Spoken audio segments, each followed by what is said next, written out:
Bienvenidos a otra entrevista Veraz, nuestro programa 328 de la octava etapa, comenzada inicialmente el 24 de noviembre del 2018. Gracias por la enorme acogida a la entrevista la semana pasada con el ministro del Interior. Les va a generar una enorme expectativa la de ahora con la presidenta de la Cámara de Comercio, doctora Mónica Heller. Y empezaremos con un tema que a ella, al sector empresarial y al país en general interesa: la reforma laboral que está impulsando el ministro de Trabajo. En una reciente intervención, ella se refirió al tema en estos términos. Cuando discutimos reformas laborales, siempre los movimientos sociales reaccionan violentamente y dicen precarización. Claro. Primero, uno no puede precarizar lo que no existe. Como hemos dicho, más del 60% del Ecuador no tiene empleo pleno. Cuando hablamos de reformas laborales, estamos orientando la conversación a abrir más posibilidades de trabajo de empleo pleno. Entonces, defender algo que no funciona como país, porque es absurdo que no tengamos ni siquiera el 40% de la población con trabajo pleno. Y eso es un concepto importante y eso hay que asimilarlo como país. Y no tenemos más empleo porque no tenemos más infraestructura productiva. Y no tenemos más infraestructura productiva porque el ecosistema no es contribuyente a que haya más inversión y más productividad. Y entonces lo primero que tenemos que hacer es despolitizar esta conversación y no permitir que aquellos que se benefician con una agenda personal o colectiva impongan una discusión de país que es mala para el país. Entonces, ¿necesitamos reformas? Sí, sin duda, porque lo que tenemos no es bueno, no nos alcanza y no genera el suficiente trabajo para que todo el Ecuador esté enrolado en un sistema productivo, mejorando sus ingresos, sus condiciones de vida y en general mejorando la economía de las familias ecuatorianas. ¿Necesitamos flexibilización? Por supuesto. Nuestro código laboral es obsoleto y no corresponde a la realidad. Yo sí creo que es un error no volver a discutir el trabajo por horas. El Ecuador se ha equivocado en esta votación.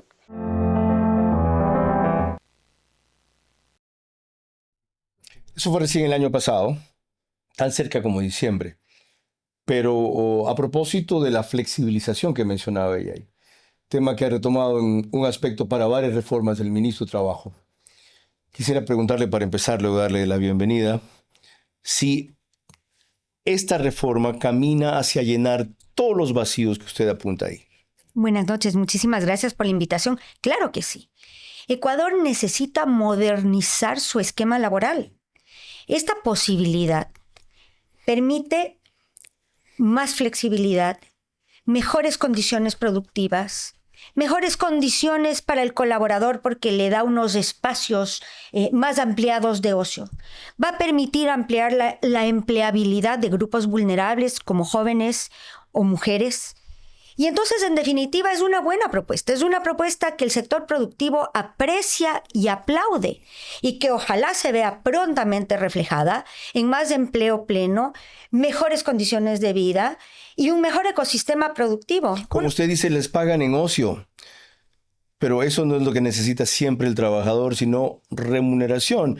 Si negocia con su empleador de 8 a 10 horas la jornada, las 2 horas adicionales no son horas extras. Las va acumulando y luego las recupera en un día más de descanso, por ejemplo. ¿Tiene sentido eso? Muchísimo. Y tiene sentido desde la perspectiva de la productividad del Ecuador. Si miramos las cifras, Ecuador tiene hoy una productividad de $7.5 por hora, mientras que la región tiene una productividad de 11.2, 11.3 dólares por hora. Estamos en absoluta desventaja.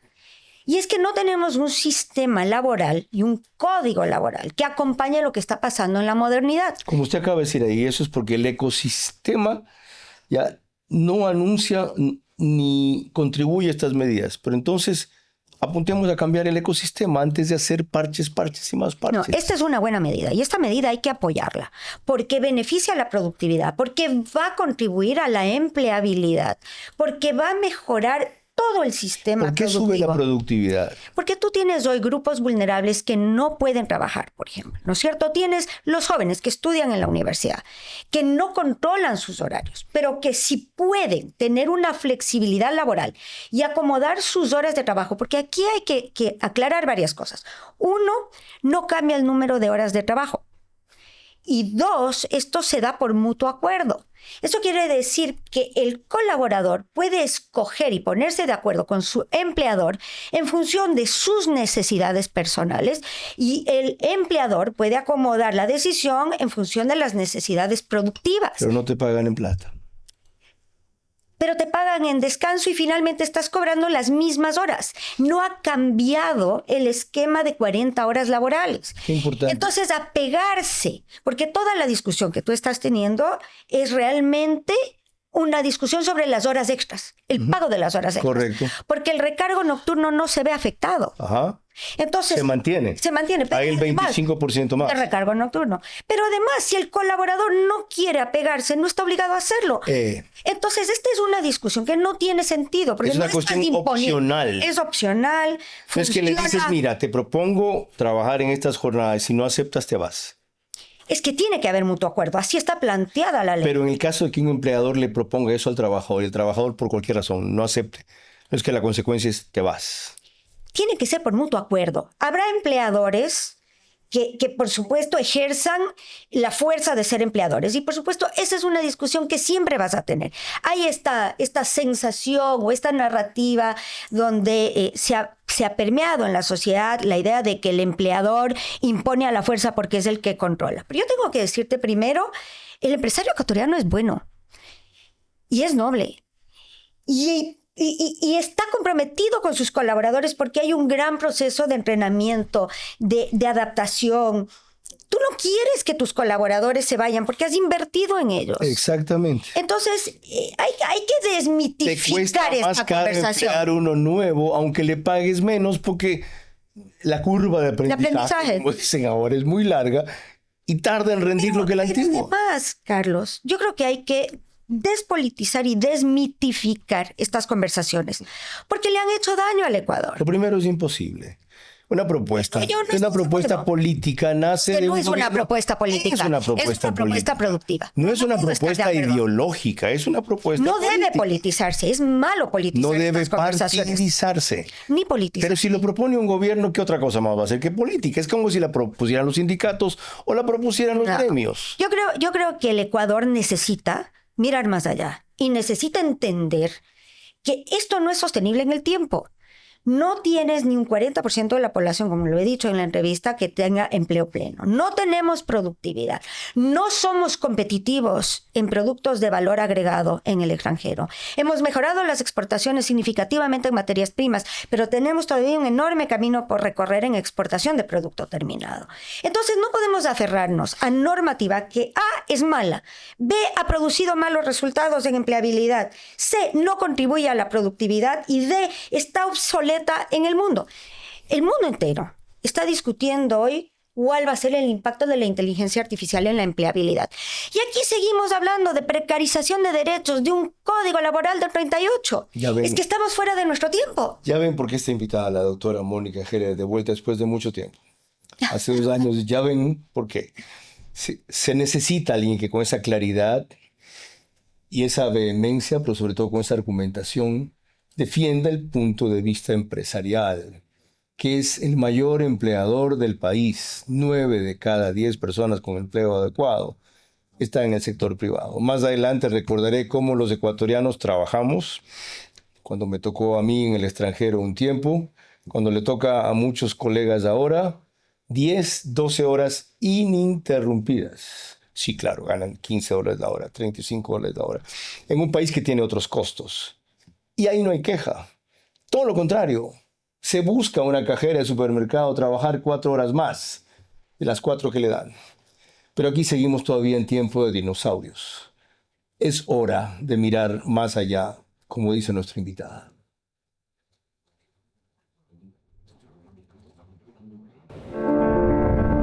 Hago periodismo político desde 1975 y de opinión desde 1978. En ese género cabe ser pluralista, pero no imparcial.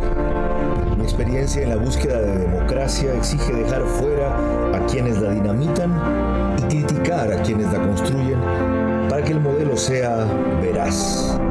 Respondo aquí por lo que opino. Mis invitados por lo que expresan. Nada de eso compromete o representa a este medio. una entrevista veraz es la mejor forma de conocer la verdad. A eso los invito. Ahora. Este espacio veraz.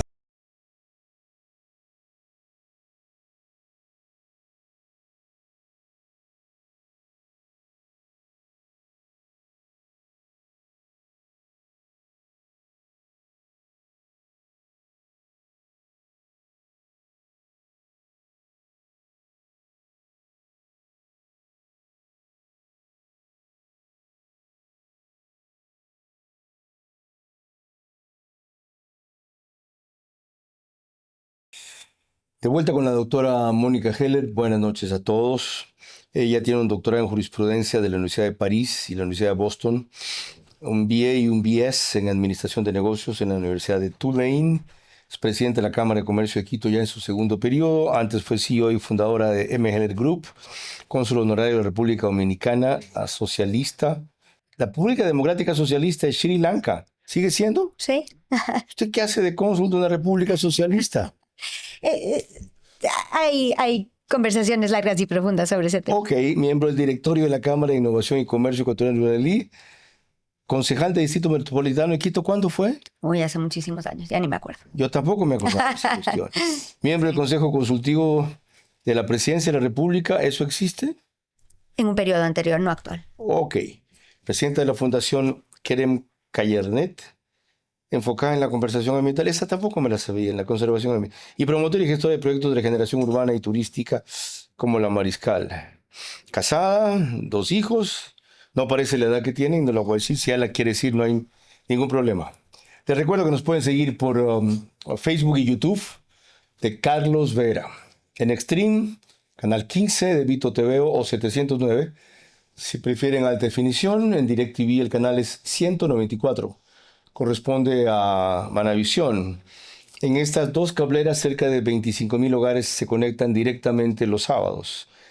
15,000 más se unen en Estados Unidos por Macro Digital. También en España por Hispasat, vía Macro Digital.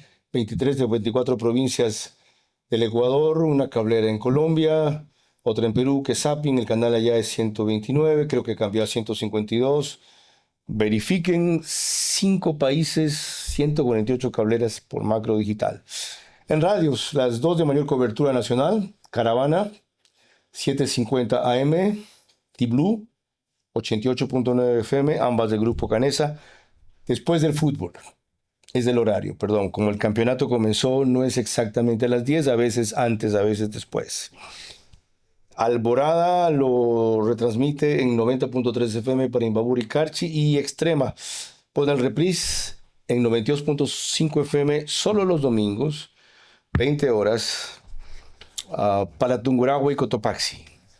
¿Qué más tiene esta propuesta de flexibilización laboral que hace el ministro de Trabajo que le parece tan atractiva? Hay industrias que necesitan de la flexibilidad. Y quitémosle el nombre flexibilidad porque eso genera espanto. Hablemos Sí. de modernización. Por ejemplo, hablemos de la industria de los eventos. Genera espanto. Los eventos suelen darse jueves, viernes, sábado. Los lunes raramente tienes un evento social o el martes en la noche. El poder acomodar esos horarios para que la fuerza colaboradora esté cuando debe estar y descanse cuando deba descansar es valiosísimo para la industria. Correcto. Eso te pasa en el turismo, te pasa en bares y restaurantes. Es decir, hay toda una actividad económica que tiene horarios muy particulares y que requiere de esta flexibilidad para que sea efectivo el gasto laboral, para que logre mayor productividad. Esa actividad económica con los trabajadores que se acojan a esta reforma tendría menos egresos por vía de pagos de horas adicionales o jornada distinta, pero los trabajadores más tiempo de ocio, como usted le llamó. Ese es el no solo más tiempo de ocio. A ver, aquí hay un análisis que es valiosísimo.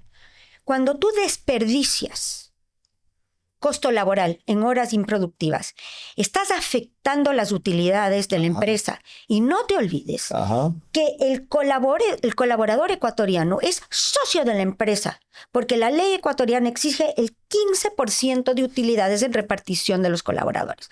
Razón por la cual cualquier afectación que hubiera habido o que hubiera podido haber por ese cambio de horarios y la falta de horas extras debe estar más que compensado en mejores utilidades de la empresa, que a su vez se verá reflejado en el pago a los colaboradores en ese rubro. Qué bien defendido. Entonces creo que es importante desmitificar, entender de verdad lo que está pasando y el valor que tiene. ¿Y por qué cree que esto abrirá nuevas plazas de trabajo más allá de las personas vulnerables que mencionó o de los jóvenes que Padres estudian? de familia que tienen hijos en colegio.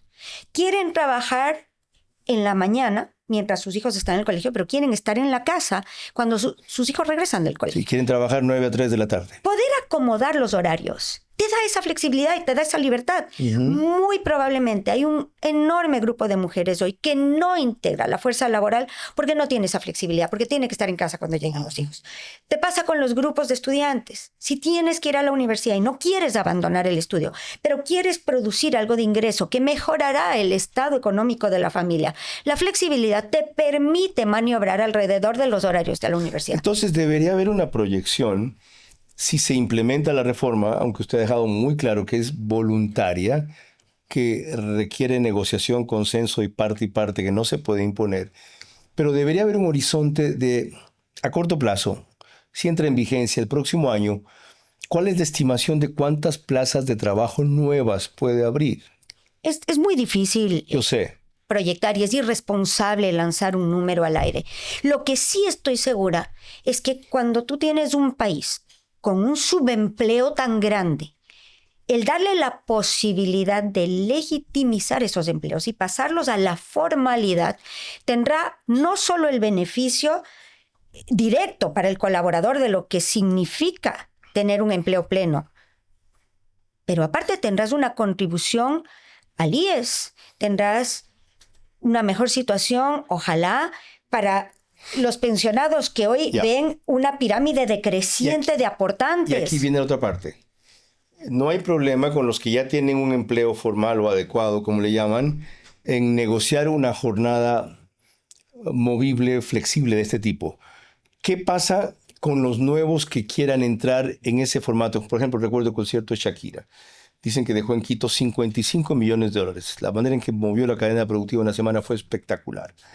Pero la gente que trabajó directamente ahí, trabajaba solo en la parte intensa una semana. Y se acabó la historia.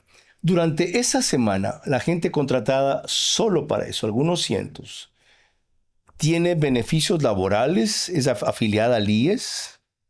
Hay una modalidad de freelance y hay industrias que tienen una alta concentración de freelance. Por ejemplo, la industria tecnológica tiene una altísima concentración de mano de obra en freelance. Y muchísima de esa capacidad y de ese talento freelance también se emplea en el extranjero. Y esa es una realidad. Ajá. Y es lo que pasa. Es una fuerza laboral volátil, voluble, pero permanente. Es decir, estás siempre a disposición, aunque no en algo regularmente. Y que además estás contratado para un proyecto específico, para un desarrollo específico. Y esa es la realidad de lo que pasa en el Ecuador y en el mundo. ¿Te han invitado a la Asamblea a defender esto? No me corresponde a mí. Es decir, esta es una propuesta Apoyarla, entonces, apoyar, ¿cierto? Sí. Apoyar. ¿Va a ir? No me han invitado, pero iría encantada porque creo que es valiosísimo para el Ecuador. ¿En su directorio? Si me invitan, lo discutiré. No, en el suyo. Mi directorio está contento con esto. ¿Lo han tratado? Sí. Ayer tuvimos un directorio, de hecho invitamos al ministro de Trabajo a que explique los detalles y los bemoles de su propuesta y consideramos que es valiosísima y que hay que apoyarla porque finalmente, hablemos de los que se oponen, entendamos quiénes se oponen. ¿Quiénes son los sindicatos? Los sindicatos, que siempre pues, se oponen? básicamente. ¿Cuántos colaboradores en el Ecuador están afiliados a sindicatos? De la fuerza laboral empleada, 15%. 230,000 colaboradores. Uh-huh. No puede ser que una minoría del sector colaborador determine la política laboral del país. 230,000 de 3,5 millones,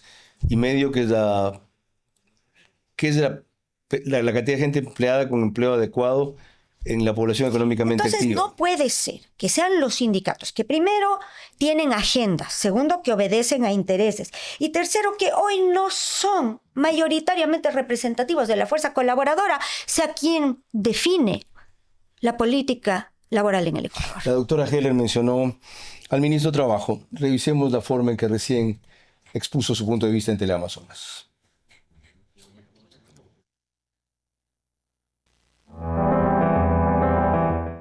Creo que fue algo bueno, porque si yo leo y hago un análisis de lo que se dice en redes sociales, muchas personas, especialmente, y los que me interesa en realidad que tengan claridad de lo que se está haciendo, los trabajadores, están apoyando la propuesta por tres cosas importantes que creo que la gente lo tiene que entender. Primero, este es un beneficio no para el empleador, sino para el trabajador.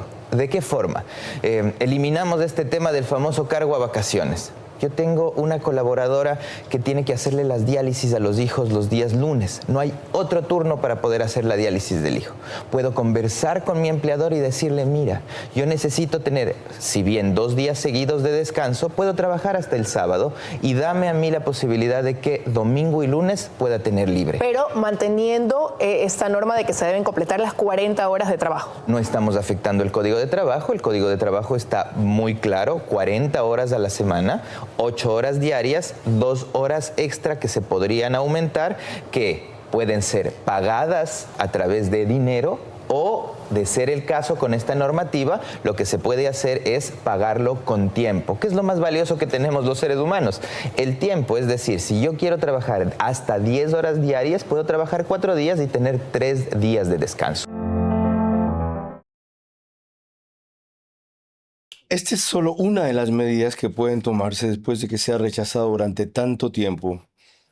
Y eso ha sido una locura, que la estamos pagando en menos empleo. La posibilidad de los extras. Siento que también ha sido mal defendida, ¿ya? Y muy bien atacada, en cambio. Esto debe marcar el inicio de una serie de iniciativas para cambiar lo que usted definió como el ecosistema laboral, porque una golondrina no hace verano. Creo que es un muy buen principio y creo que además muestra una claridad de lo que está viviendo el sector empresarial. Y creo que es importante. Cada medida que se aporte, que contribuya a mejores condiciones, a más productividad, a más competitividad y a mejor calidad de vida para el colaborador, en su conjunto, serán estupendas. Pero cada una en lo individual aporta su porcentaje. Hablemos ahora en cambio de por qué usted sistemáticamente se opone a un incremento en el salario básico. Vean una reciente intervención.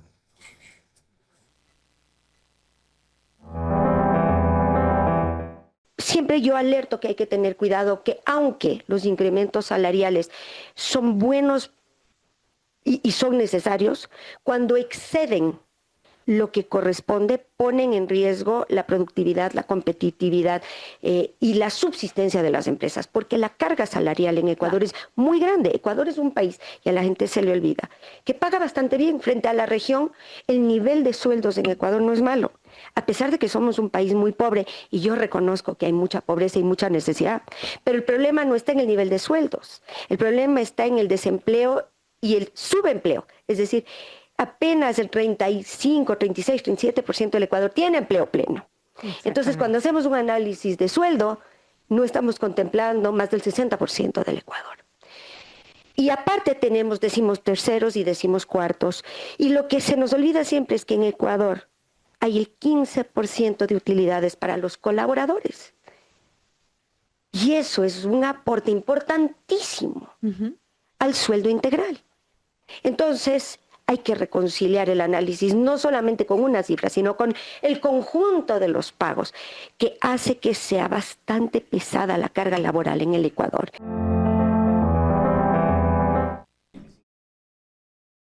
En efecto, el salario básico aquí es mínimo vital, como le llamábamos antes, es de los más altos de Latinoamérica. Creo que Uruguay está antes de Chile, después, no más. Con relación a nuestra economía, altísimo. Pero con relación a las necesidades de los trabajadores, apenas la mitad de la canasta básica. Primero, la gran mayoría de las empresas en el Ecuador no son grandes empresas, son pequeñas y medianas empresas. Y esa es una falacia que Hay que eliminar. Hay esta cuál es la falacia? percepción de que los todos empresarios son son grandes y bollantes y que todas las empresas son enormes y que tienen un bolsillo indefinido y eso no es la realidad. La gran mayoría de las empresas ecuatorianas son pequeñas y medianas empresas y hay un enorme número de empresas unipersonales. Entonces, cuando se hace un análisis de la carga laboral y lo que significan las empresas, hay que tener en cuenta ese contexto. La otra razón es que Ecuador hoy necesita ser competitivo ante el mundo. Necesitamos seguir exportando y necesitamos seguir recibiendo ese ingreso que ayuda en la economía, sostiene la dolarización, en fin, tiene muchísimas ventajas. Pero si no somos competitivos y no podemos devaluar, porque al ser una economía dolarizada no puedes devaluar, no tienes esa ventaja cambiaria y tienes una carga laboral muy pesada, dejas de ser competitivo en el mercado internacional y esa es una realidad. Y lamentablemente hay que reconciliar los dos escenarios, porque está claro que hay una pobreza que no es aceptable en el Ecuador, a pesar de que se ha mejorado muchísimo, muchísimo. Ayer o anteayer salió la encuesta del INEC y las cifras han mejorado enormemente. De 27 a 21 bajo la pobreza extrema. que es un avance enorme. Sin embargo, 21% no es aceptable como país y como sociedad. También. Esa cifra puede subir, puede bajar un poquito más. Es importante entender que hay reconocimiento de esa realidad, no es que no lo hay. Pero el problema es que, y como lo dije en la entrevista, cuando tú hablas de incremento salarial, hablas siempre de ese 37% en este momento de ecuatorianos que tienen empleo pleno. Pero si no mejoras las condiciones de productividad, no hay inversión ni nacional ni extranjera, ni se generan más plazas de trabajo. Entonces, por proteger a ese 37%, sacrificas al 63% del Ecuador. Usted es mucho más joven que yo. Yo tengo 40 años oyendo ese discurso. Desde que las centrales sindicales eran fuertes y líderes laborales eran Edgar Ponce, que acaba de morir, Pepe Chávez, Cuisana, en fin, donde realmente había un frente unitario de trabajadores. Y de esa manera le respondían ustedes. 40 años después siguen con el mismo discurso. Necesitamos competitividad. Han cambiado las cosas. Perdón, hemos perdido 10 puntos de empleo pleno en 10 años. Pero usted recuerda, entonces peor. Que la hemos pobreza, perdido competitividad. Que la pobreza no se ha reducido significativamente. Yo le acabo de decir, esa reducción es coyuntural, ¿sí? Muy valioso, por eso. No, creo que obedece a muy buenas políticas de Estado. Creo que las exportaciones. ¿Y tiene que ver con los empresarios la reducción de la pobreza? Tiene que ver con la actividad económica, por supuesto. Pero con los empresarios también. Es que sin duda quienes generan economía en el Ecuador son los empresarios. Ok. El 90% del empleo pleno lo genera el sector privado. La contribución impositiva, en su gran mayoría, la genera el sector privado. La economía, la dinámica, la innovación, la genera el sector privado. Bueno, ustedes entenderán con esos antecedentes porque lo siguiente que vamos a tratar de la primera pausa es el incremento de aranceles a las importaciones que hacemos de Colombia, que este fin de semana subió de 30 a 50%.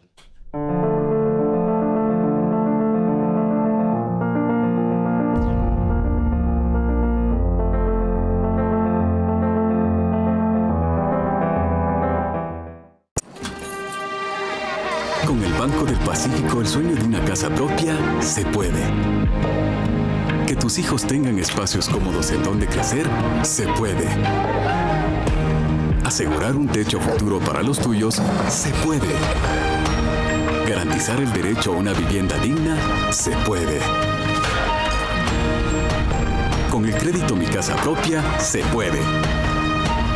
Banco del Pacífico, tu banco.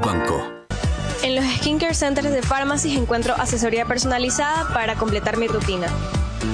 Todos los jueves, viernes y sábados encuentro ese 30% off en todo para cuidar mi piel. Ahí está Pharmacy.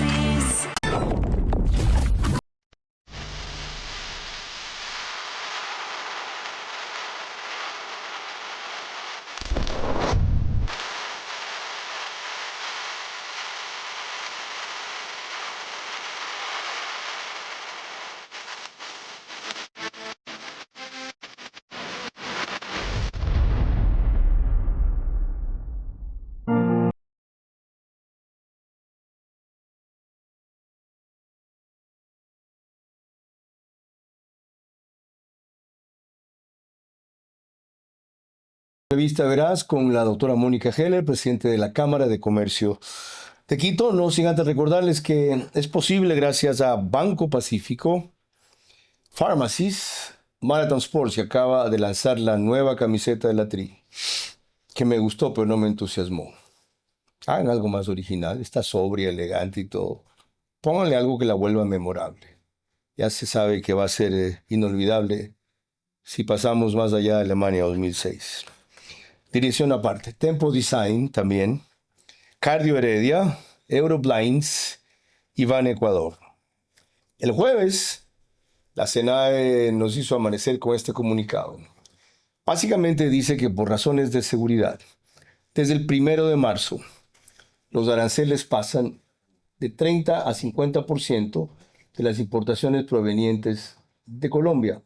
Esta decisión responde a criterios de seguridad nacional para fortalecer la corresponsabilidad en una tarea que debe ser conjunta, enfrentar la presencia del narcotráfico en la frontera.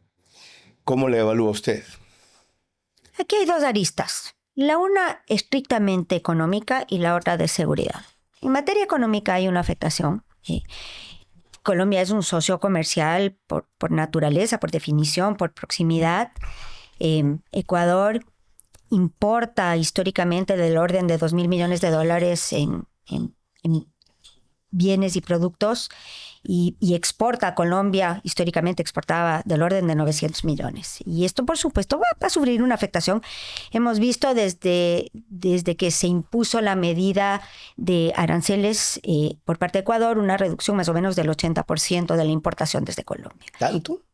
Es lo que hemos visto 80% menos estamos pero eso no es lo comprándole importante. A Colombia.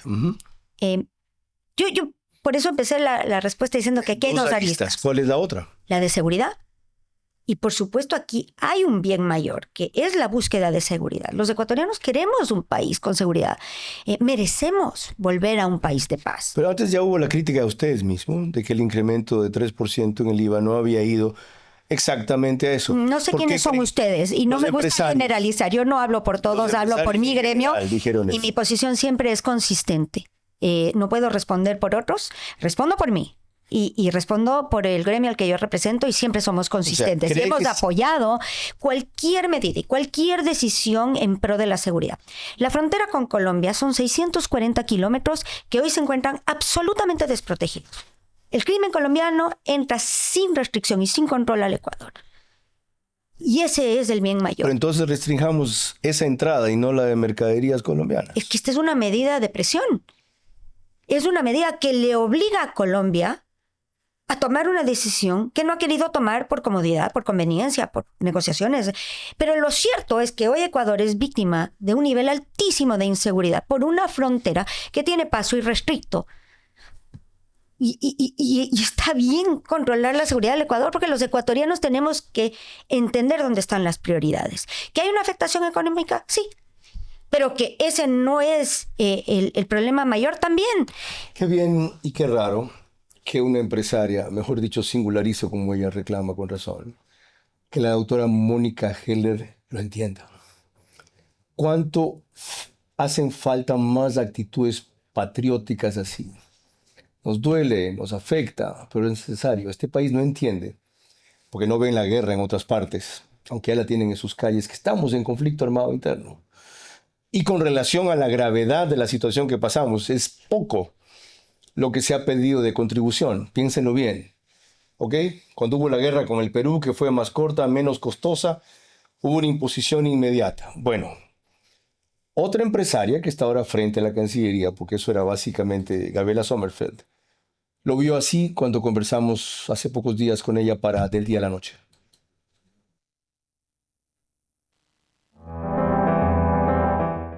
El gobierno del Ecuador concede la más alta prioridad a la seguridad fronteriza como un elemento estratégico para la defensa de la soberanía, la integridad territorial y la protección de sus ciudadanos, así como su contribución para mantener la paz y la seguridad hemisféricas.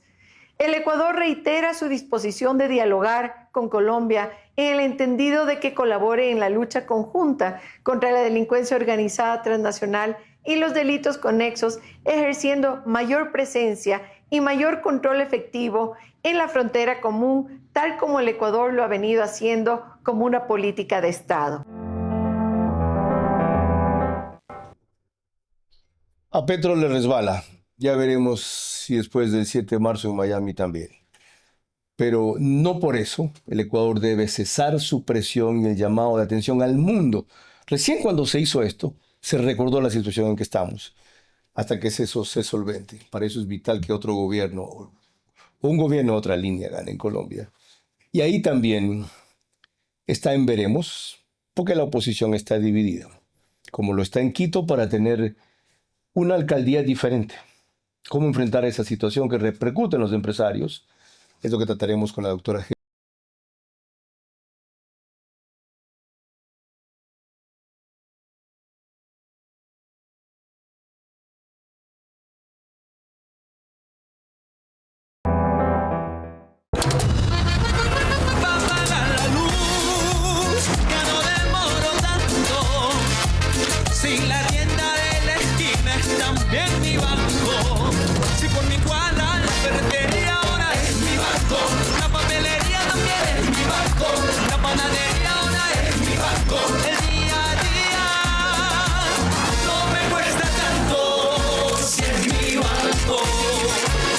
Pacífico, tu banco.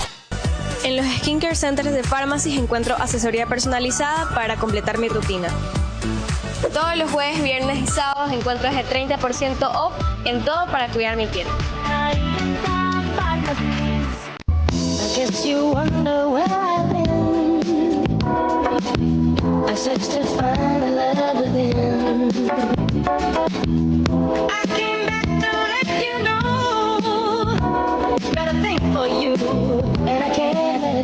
Cortinas, persianas, toldos, Euroblinds.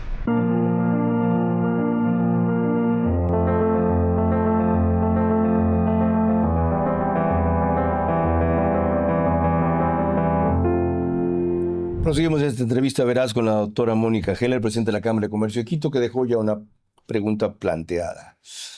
¿Cómo hacemos para que Quito tenga el alcalde que merecen todos sus ciudadanos y no la administración actual que usted ha criticado en muchos aspectos? Movimiento turístico, por ejemplo, manejo de la mariscal, por ejemplo, la baja de crecimiento económico en la ciudad. ¿Qué papel pueden jugar los empresarios para que entiendan los actores políticos? Señores, se necesita una candidatura única, si no con 25 o 30% otra vez habla alcalde de una tendencia populista. Creo que es importante entender la realidad conjunta de la ciudad y reconciliar las diferentes prioridades, que no es fácil, pero es la obligación de la administración de cualquier ciudad. Quito es una ciudad que ha sufrido varios embates y está en un proceso de redefinición. Hemos perdido la actividad turística. ¿Hemos perdido la actividad turística? Está muy golpeada. Está muy golpeada. Hay muchos factores que han contribuido. ¿Se ven cosas como qué? A ver, primero hay un tema real de falta de atractivo de la ciudad. Es una ciudad que se envejeció. Ajá. No hemos podido abastecer con oferta turística el apetito internacional. Uh-huh. Nuestros sitios turísticos por excelencia no están en el mejor estado y tampoco corresponden un poco al apetito de lo que está pasando en el mundo. Pero por encima de eso, creo que no tenemos la gestión necesaria. Porque Quito es una ciudad maravillosa, es una ciudad preciosa, con una virtud única, y es su gente. Resiliente, sobre todo, como tan de moda está el término. Y creo se ha recuperado de los peores embates. Y creo que no tenemos una campaña y una estrategia de ciudad que nos acompañe a mostrarle al mundo las bondades que tenemos para ofrecer y que incentive la visita. Coincido. ¿Por qué no la proponen ustedes? Y les dicen, señores... Estamos trabajando en eso. Hemos tenido algunas reuniones con la alcaldía y yo debo reconocer que hay mucha apertura en la alcaldía a trabajar con nosotros. Lo mismo pasó con el tema de la mariscal. Hubo un pedido muy fuerte por nuestra parte, porque la mariscal, además de ser un proyecto al que yo le quiero mucho en lo personal, porque le dediqué muchos años de mi vida, pero aparte de eso, es un centro importante para la actividad de la ciudad. Y en ese sentido yo debo reconocer que ha habido mucha apertura. Se acaba de aprobar una nueva ordenanza que yo espero contribuya a recuperar la Mariscal y a llevarla a lo que fue en sus mejores momentos. Entonces creo que hay una buena conversación. Creo que es importante reconocer que hay una muy buena disposición por parte del Consejo y de la Alcaldía a conversar con el sector privado y a conversar y hacerle caso, a atender. O sea, si te oigo, sí, pero termino haciéndolo de siempre porque lo que dicen ustedes no es viable. No, yo siento, por ejemplo, en el tema de la Mariscal hemos logrado una ordenanza que yo de verdad espero logre los resultados para la ciudad. ¿Qué caracteriza la ordenanza? Es una ordenanza que primero libera una serie de exigencias que eran incumplibles. Por ejemplo, las LUAEs venían atadas a los dueños de negocios. Y muchos dueños de negocios que cerraron, por ejemplo, en pandemia, se fueron de la ciudad, se fueron del país. Y no puedes encontrar a esos dueños y, por tanto, los locales no tienen permiso de funcionamiento y no puedes otorgarle al nuevo negocio porque estaban atados a la persona que tenía el negocio anterior. Se ha eliminado eso. Se han eliminado alguna serie de contradicciones porque con los años se construyó un Frankenstein alrededor de la Mariscal y entonces era incumplible la normativa. No había quien pueda cumplir y por eso no había permisos de funcionamiento. Oyéndola eso, y dejando claro que ustedes están preparando una especie de plan de propuesta de transformación de Quito, ¿cómo le van a llamar? Estamos trabajando en algunos temas. No tenemos un nombre transversal, pero estamos trabajando en temas específicos. ¿Por qué no ejercen una rectoría? Suena demasiado vanidoso. Una orientación en este periodo electoral ya, que al elector le haga ver que el candidato que más, se acerque a la plataforma de ustedes es el más idóneo. Bueno, la responsabilidad del sector productivo es apoyar a quien esté en cabeza de la ciudad y del país. Pero primero elijamos una mejor cabeza de la ciudad, pues. Bueno, yo creo que ese es un tema estrictamente político. Nosotros navegamos con la política, no es nuestra vocación. Nosotros somos política, usted hace política empresarial, usted hace política. Hacemos lobby empresarial, que no es lo mismo que hacer política empresarial. Esa es otra forma de hacer política. No, es una forma de convencer a quienes ejercen la política de la importancia de entender el valor del sector productivo y de la productividad en un país que no es lo mismo. ¿Bajo qué principios? Usted apoya una sociedad liberal y democrática, ¿verdad? Y productiva, y que se enriquezca, y que fomente el desarrollo y las mejores condiciones. Eso es hacer política. ¿Por qué tienen los empresarios miedo o vergüenza de decir, sí, hago política de la buena y empresarial? Porque creo que la obligación de los empresarios es llevar sus empresas, generar trabajo, pagar impuestos, cumplir con la ley, hacer política. Primero suena mal, ¿no? Sí, está satanizado. Mala palabra, peor para mujeres, así es. Sí, entonces preferimos no llamarle a hacer política, hacemos un trabajo que debe convivir y colaborar con la política, sí. Y después de su segundo periodo, ¿por qué no piensa en la posibilidad de ser usted alcalde? Yo creo que contribuyo desde mi espacio, desde lo que conozco y donde siento que lo hago mejor. O sea, categóricamente no. No está en mi imaginario ser candidata. Ese es el problema de la ciudad. Lo mismo dicen una o dos opciones de mujeres que hay, muchas más de hombres que hay, con mucha ambición. Es verdad, y poco fondo. Entonces, creo que hemos abandonado como sociedad el espacio político. Creo que hay pocas excepciones y sí creo que se necesita hacer política para lograr los objetivos de país. Porque los empresarios, los gremios, en general los presidentes de la Cámara de Comercio, no hacen política. Blasco Peñara estuvo 10 años haciendo política, combatiendo la dictadura más que promoviendo el comercio. Patricio Alarcón, 6 años en una cosa parecida, al punto de que fue candidato a la alcaldía de Quito y perdió. Pero se la jugaron. ¿Usted acaba su segundo periodo y se va? No lo sé todavía, no sé qué voy a hacer, pero no está en mi imaginario actual ser candidata. Ok. Dejo mi insistencia. ¿Ya? Me toca le tomo bien. Sí. No, desde luego, no es... a su familia, a su marido no le debe hacer ninguna gracia. Y estarán muy contentos con que no le haya alborotado la cabeza. ¿Aquí viene lo de los acuerdos comerciales? ¿O tengo un corte más? Tengo un corte más, ¿verdad? Sí, hay un corte. Ya, cuando volvamos entonces hablaremos de eso que tiene la doctora Heller por lo menos contenta. Los acuerdos comerciales que está desarrollando el Ecuador. ¿Qué repercusión tienen ya y tendrán después?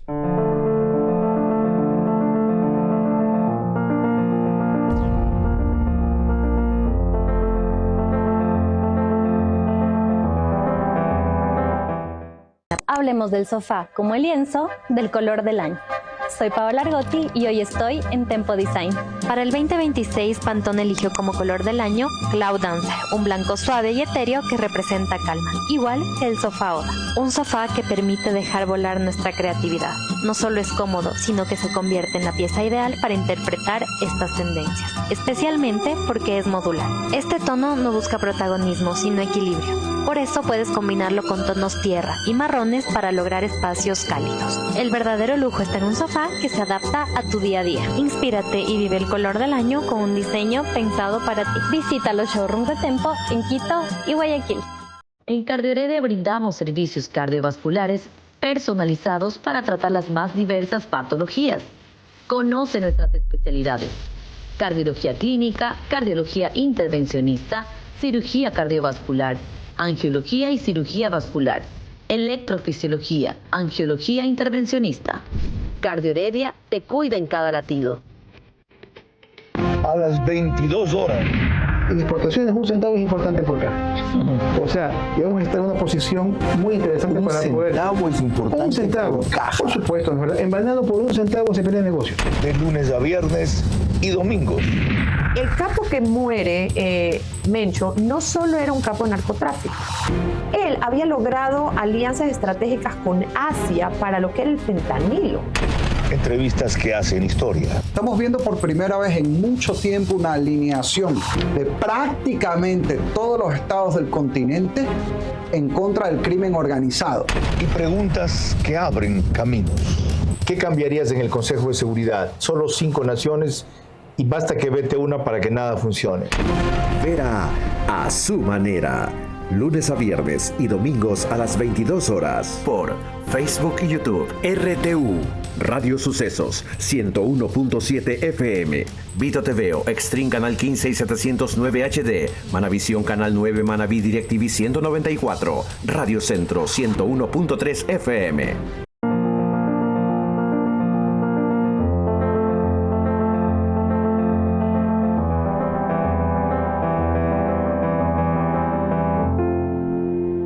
El desarrollo de una serie de acuerdos comerciales por parte del Ecuador con mucha celeridad ha sido uno de los temas que ha destacado la doctora Geller recientemente. Tenemos un tratado de libre comercio con China, un tratado de libre comercio con Corea, uno avanzando con Costa Rica.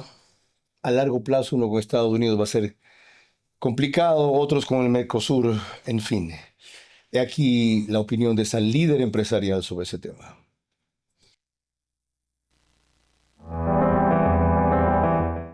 Creo que hay buenos insumos, creo que se ha sembrado bien para que sea un buen año.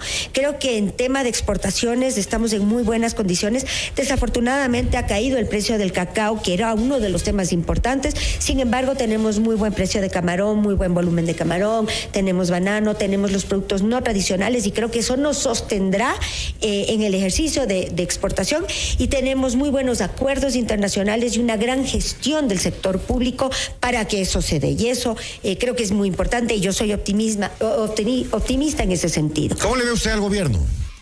Bueno, yo creo que es un gobierno con grandes retos. Creo que a veces a los ecuatorianos se nos olvida, como le decía al inicio de esta entrevista, que tenemos enfermedades gravísimas de hace muchos años. Tenemos déficit fiscal acumulado de muchos años. Tenemos un sistema que es muy difícil de cambiar, donde el gasto es inmenso y los ingresos son cada vez menores. El país le ha dicho que no a las fuentes de ingreso, le dijo que no al ITT, le dice que no a la minería legal. Es decir, ¿de dónde pagar las cuentas? Es un misterio si continuamos diciéndole que no al recurso público y no podemos minimizar el gasto.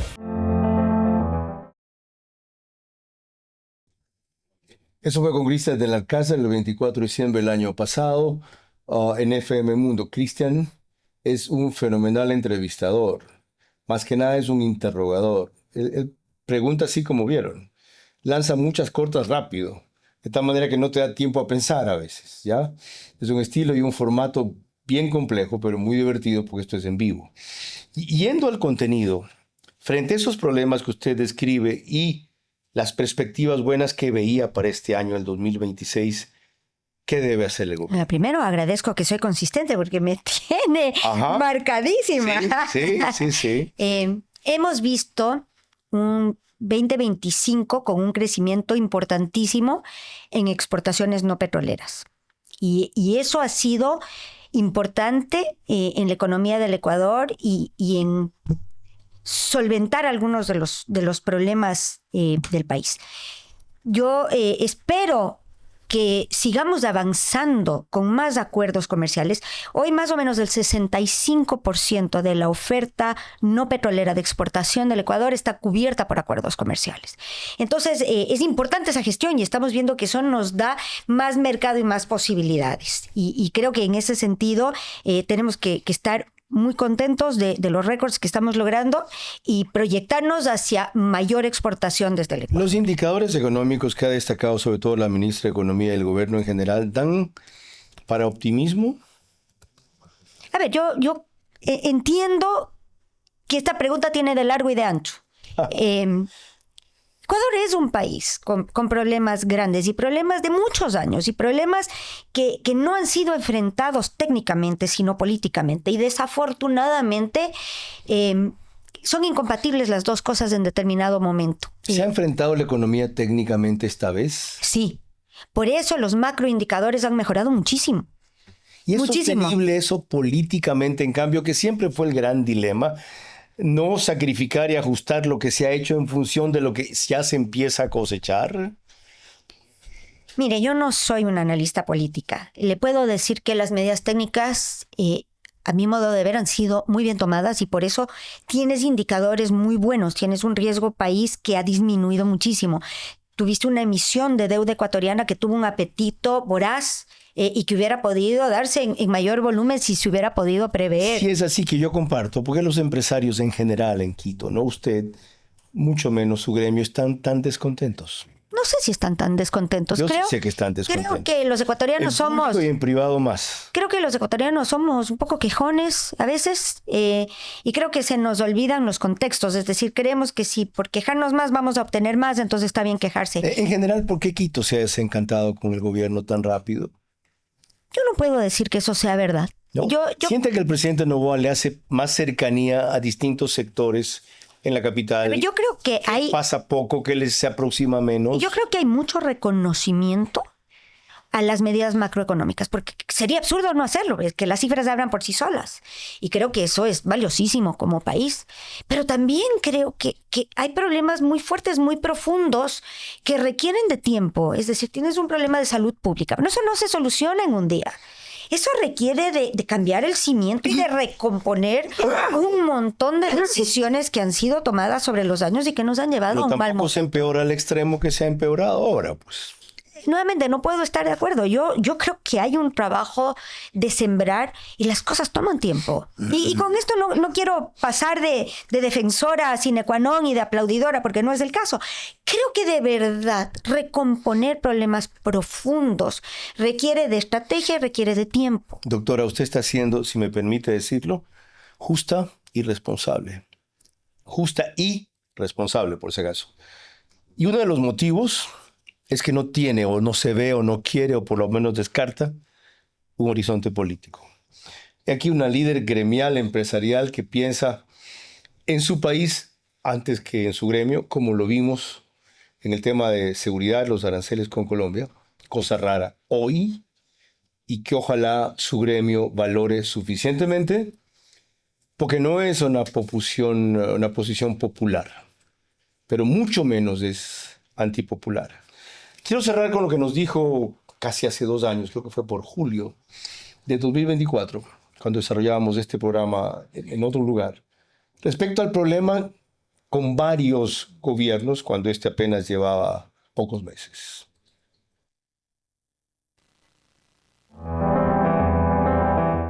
Los diferentes gobiernos han administrado extraordinariamente bien sus fallas y sus errores para hacerlos lucir como menos importantes y menos significativos. Y el resultado es que hoy tenemos un Ecuador con un altísimo nivel de desempleo, con cero inversión, con cero infraestructura productiva, con una corrupción profunda instaurada en todas las instancias de la sociedad y del quehacer ecuatoriano, con una inseguridad que hoy es notoria porque vemos muchísimas peleas de pandilla, pero que ha venido en franco deterioro durante muchos años. ¿Se puede reactivar o revertir eso? Yo creo que sí, pero no es ni un proceso inmediato, ni un proceso fácil, ni un proceso de gusto popular, porque no son ¿Todavía no se toman las medidas correctas? Algunas ¿Usted dijo sí. que son durísimas? ¿Se han tomado algunas medidas? ¿Falta más? Yo creo que sí. Por ejemplo. Mire, yo creo que vemos ciudades en tremendo abandono. Mire usted, las grandes ciudades del país con unas burocracias inmensas, pesadísimas, que no producen los resultados, pero que nadie tiene la valentía de disminuir, porque entonces, ¿qué pasará con el desempleo? ¿O qué pasará con la aceptación política? Y son pesos enormes que carga el Ecuador, son costos que pagamos los ecuatorianos y que no somos justos en analizar y que no exigimos con la suficiente fortaleza que se cambie.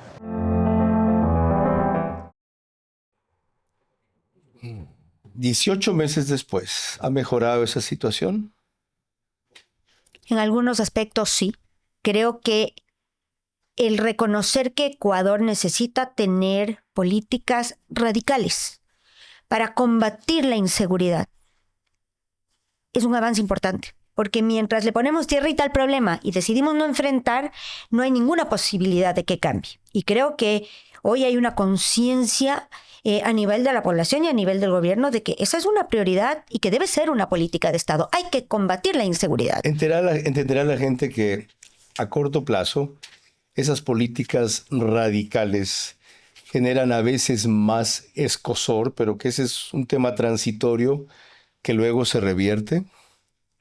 Creo que uno no puede priorizar la política siempre y creo que no se puede poner en jaque lo importante por ganar una elección o por ser popular. Creo que hay responsabilidad profunda en tomar decisiones que sean verdaderamente buenas, aunque dolorosas. Tenía esto en la agenda, pero lo que usted dice me hace acordar del discurso de Trump esta semana. No sé si vio el mensaje a la nación, me imaginaba. Ya, más en inglés se lo disfruta más. ¿Trump le está haciendo bien a Latinoamérica y a Ecuador? Yo creo que primero hay que entender que Estados Unidos es un socio estratégico del Ecuador. Es el segundo socio comercial más importante del Ecuador y en ese sentido es importantísimo. Y es importantísimo cuidar la relación y trabajar de la mano con Estados Unidos porque es un buen socio comercial. ¿Nos está haciendo bien?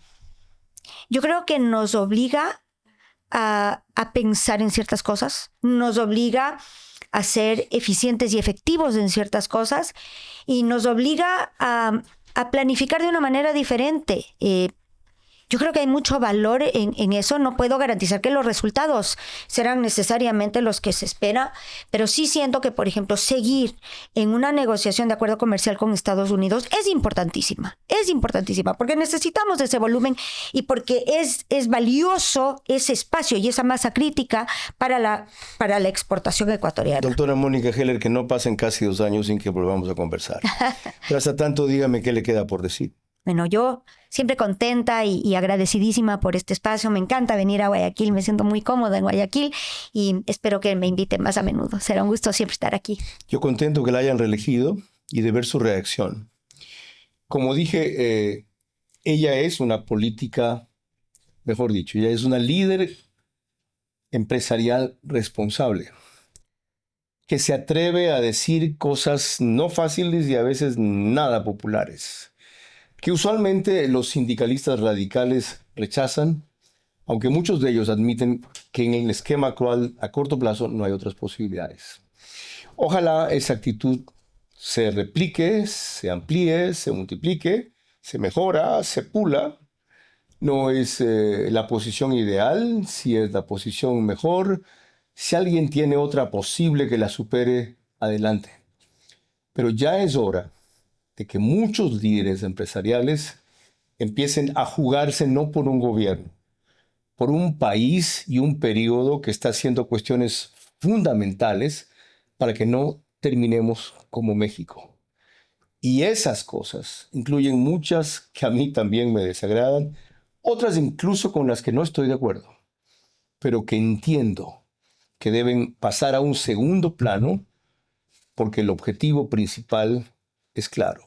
Crecimiento económico, si hablamos de la parte empresarial, y en el otro, blindaje ante el mundo narco, si hablamos de la parte política, para no terminar a donde nos quieren llevar todos los días, porque esta violencia que se exacerba no es casual, sino provocada, será creciente. Frente a eso hay que parecer muy alertas.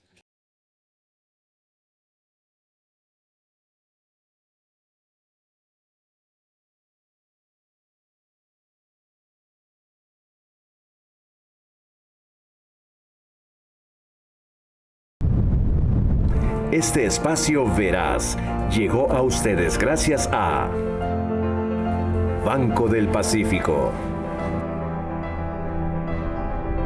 Pharmacies,